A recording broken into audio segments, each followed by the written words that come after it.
All right, so you want to get to the bottom of this whole thing with Trump suing all these media companies, ABC, CBS, NBC, you name it. Yeah.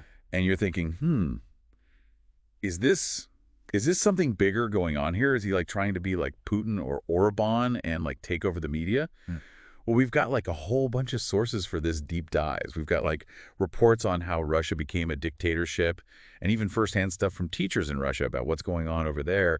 And we've even got some stuff about how American conservatives are looking up to Orbán. So it is a pretty fascinating mix of stuff. It really shows how everything's connected, you know? Yeah, it's not just about what's happening in the U.S. We got to see the bigger picture. So I guess first things first, Trump's not exactly known for being a fan of the media. He's publicly criticized them. I mean, countless times. Called them like the enemy of the people. Right, and that kind of talk is super important to understanding like what he's doing. It creates this climate of distrust and hostility towards the media, which can then be used to justify trying to control them or silence them. And remember, he really admires guys like Putin and Orbán, who are definitely not known for being, democratic with the press. I mean, he even had Orbán at Mar-a-Lago back in 24. Yeah. Called him like a strong man, a boss. Yeah, that's a big piece of the puzzle. It makes you wonder if he sees these guys as role models and what that means for the American media. Yeah, so let's take a look at Russia for a second. We have this report here from the German Institute for International and Security Affairs, and it's pretty chilling. It basically says that Russia has become a dictatorship under Putin. And it lays out how Putin systematically dismantled any independent media.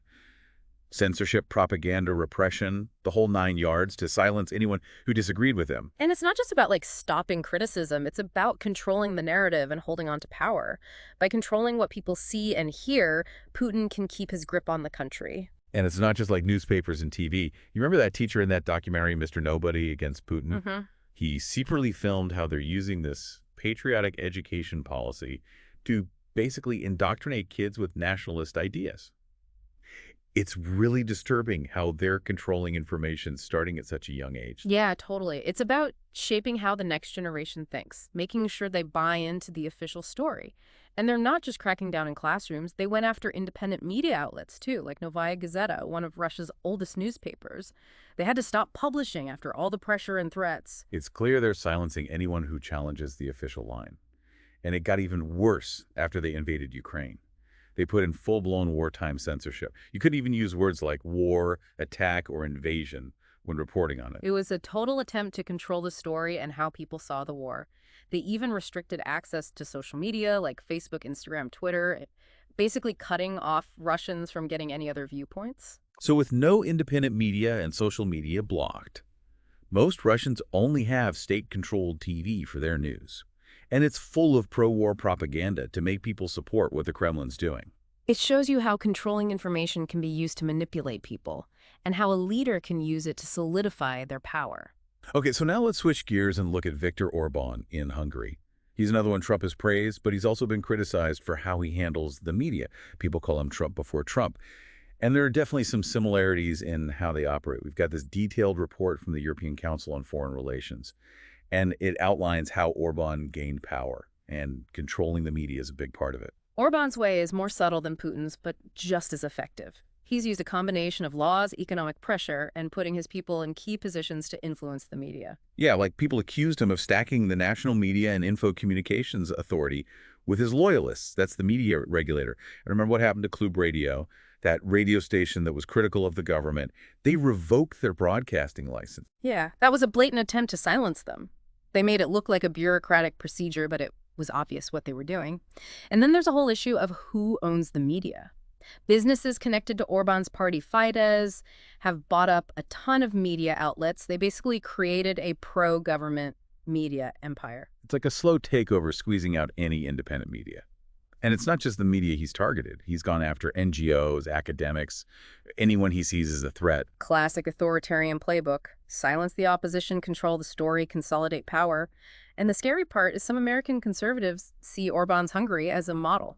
And that brings us back to Trump and what he's been doing lately with the media, specifically those lawsuits against ABC, CBS, and NBC. Do you see any similarities between what he's doing and what Putin and Orbán have done? That's the million-dollar question, isn't it? We have to remember Trump has never been shy about criticizing the media. He's called them the enemy of the people, fake news. And he keeps saying they're biased against him. And he's not just talking, he's taking action. Remember when he tried to pressure Jeff Bezos, the owner of Amazon, to make the Washington Post nicer to him? He even had the Pentagon deny Amazon a huge contract. Seemed like he was using it as leverage. Right, and don't forget his public threats against AT&T to pressure CNN. He even used the Justice Department to try to block their merger with Time Warner, CNN's parent company. It feels like he's punishing outlets that don't support him. And his attacks on SNL are another example. He keeps saying they're biased against him and violating FCC rules. Yeah, it makes you question how much he respects freedom of the press. These actions might not be as extreme as the censorship and repression in Russia, but it shows a desire to control the media and shape the story. And here's a big difference. In Hungary, the EU can pressure Orbán and punish him for undermining democracy. But the U.S. doesn't have as many checks and balances to stop a president from getting too powerful and eroding our institutions. Yeah, that's a really important point. There's a much greater risk of abuse of power when there's less accountability. So we're seeing these similarities, Yeah. Between what Trump's doing and what Putin and Orbán do.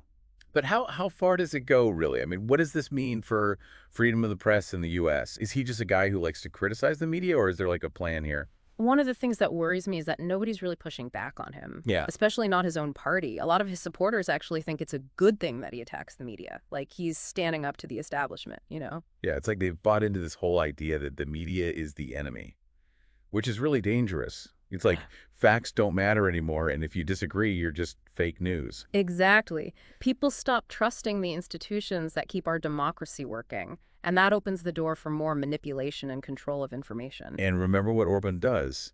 He uses government advertising to reward media outlets that are friendly to him and punish the ones that criticize him. Yeah, it's like a financial carrot and stick. Support the government, get the contracts and the ad deals. Criticize the government, and you're in trouble financially. It makes the media dependent on the government to survive, which really hurts their independence. And he's also targeted NGOs that get funding from other countries, calling them foreign agents, making them jump through hoops and restricting them. It's a way to discredit anyone who criticizes him, make them look like they're working for foreign powers instead of just being advocates. It feeds into this us versus them mentality. Like anyone who disagrees with the government is a traitor or an enemy. It's straight out of the authoritarian playbook. And it's scary that it's catching on with some Americans. Especially people who feel like they've been left behind or forgotten. They're more vulnerable to this kind of manipulation. It's easier for leaders to seize power when people don't trust institutions and see the media as the enemy. And we can't forget about what happened with Orbán and emergency powers. He used COVID and the war in Ukraine to justify extending a state of emergency, basically ruling by decree and bypassing the democratic process. Total power grab disguised as a necessary response to a crisis, and it sets a dangerous precedent. Once you give a leader emergency powers, it's almost impossible to take them away. It weakens the rule of law and lets the government do whatever they want. Remember when Trump invoked the Insurrection Act during the Black Lives Matter protests in 2020? That was a perfect example of how a leader can exploit a crisis to get more power and use the military against their own people. It's really scary when you think about a leader who doesn't care about democracy doing that. So where do we go from here? What can we do to protect ourselves and our democracy? It starts with being aware of what's going on. We need to recognize the tactics they use to control the story and manipulate us. We have to be critical thinkers and not just believe everything we hear. Yeah, and we need to look for different viewpoints and challenge our own biases. And we have to support independent media outlets that hold those in power accountable. Exactly. Subscribe to your local paper, donate to a nonprofit news organization, or even just share good journalism on social media. Every little bit helps. And we can't be silent. We have to speak out in defense of our democracy, call out lies and misinformation, and hold our leaders accountable. And of course, voting is crucial. We have the power to choose leaders who respect democracy, value truth and transparency, and are committed to serving the people. But going back to your question about Trump and his lawsuits against CBS, NBC, is he trying to create a dictatorship? Yeah, it's the question that keeps coming up, isn't it? It's hard to know what's really going on in his head. He's a complicated guy. True, but we can look at what he does, what he says, his admiration for Putin and Orbán, and try to draw some conclusions. Do you see any signs that he wants to be like them? Well, he definitely seems to like their strongman style. And he said how much he hates the limits of democracy, like the separation of powers and the rule of law. Remember when he said, I have an Article 2 where I have the right to do whatever I want as president? I mean, that makes it pretty clear he doesn't think he has to follow the Constitution. And his attempts to overturn the 2020 election were a direct attack on democracy, especially the January 6th insurrection. Oh, absolutely. He tried to stay in power even after he lost the election. That's not how someone who respects democracy acts. And his constant attacks on the media trying to punish outlets that criticize him, it's right out of the authoritarian playbook. So maybe he's not as blatant or as sophisticated as Putin or Orbán, but there are some worrying similarities. I think it's safe to say that Trump has authoritarian tendencies, and he's willing to break the rules to get what he wants. So does that mean he's trying to create a dictatorship in the U.S.? I don't know. Maybe he's just a narcissist who wants power and attention and doesn't have any grand plan beyond feeding his ego. That's possible. But even if that's true, his actions are still dangerous. By undermining democracy, attacking the media, and making people distrust institutions, he's creating an environment where a real dictatorship could take hold. He's normalizing authoritarian behavior, and that's a slippery slope. And the U.S. is especially vulnerable right now. We're so divided as a country. There's so much anger and resentment. And our political system, especially if one party controls both houses of Congress, makes it pretty easy for a president to grab power. So maybe Trump himself isn't a dictator, but he's creating the conditions for one to come along. And that's something we should all be worried about. Absolutely. We can't just sit back and do nothing. We have to actively defend our democracy and hold our leaders accountable. You know, it's funny. We started this deep dive looking at whether Trump's lawsuits were about controlling the media, like Putin and Orbán. But it's become clear that it's about more than just the media. It's about controlling information, shaping the narrative, and silencing dissent. It all comes down to power. Who has it and who controls it. Exactly. And in a democracy, the people are supposed to have the power. When a leader tries to control information and silence opposition, they're taking that power away from us. And that's a dangerous step towards tyranny. We've gone down a dark path in this deep dive. We've seen how authoritarian leaders use propaganda, censorship, and repression to grab power and silence their critics. We've seen how this happens in Russia and Hungary. And we've looked at the similarities in Trump's actions, especially trying to overturn the 2020 election and his attacks on the media. Yeah, it's a lot to think about, but we really need to understand what's at stake here. We started out looking at Trump's lawsuits against these media companies, but it's obvious now this is a much bigger issue. It's about the future of democracy itself. Absolutely.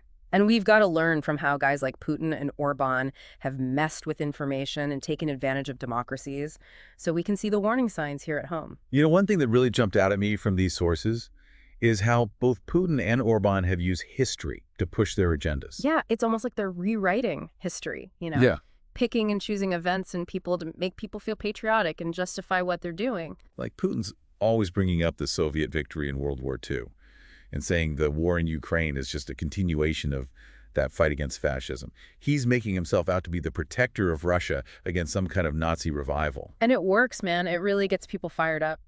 It makes it easier to get them on board with the war and demonize the enemy. Orbán does something similar, always talking about how Hungary's been a victim of foreign powers and saying he's protecting their national sovereignty from outside interference. They're both really good at pushing those emotional buttons, using history to make what they're doing seem legitimate and grab more power. And it's not just about twisting history.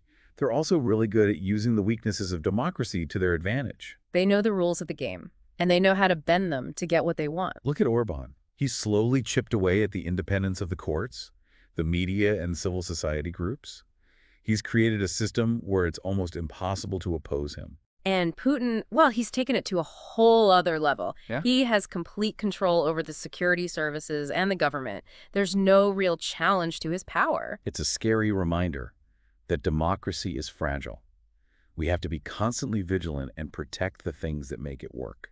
If we let our guard down even for a second, these authoritarian forces can sneak in, take root, and grow. And before we know it, the freedoms we take for granted could be gone. So what can we do? We can't just sit here and watch this happen. How do we protect our democracy? Yeah, exactly. We can't just let this happen. It starts with each and every one of us. We have to stay informed, be critical of what we see and hear, and support the institutions and groups that are fighting for our democratic values. We have to be active participants in our democracy. Demand accountability from our leaders. Yeah. And speak truth to power, even when it's hard. So as we wrap up this deep dive, Remember, you've learned about the tactics and strategies. You've seen how Putin and Orban consolidated power. And you've seen how Trump's actions sometimes look a lot like theirs. So think about what we've talked about, especially with Trump suing those media companies. Do you think America could be headed down a path towards dictatorship? Or is that too extreme? We've given you the information and the context. Now it's up to you to decide.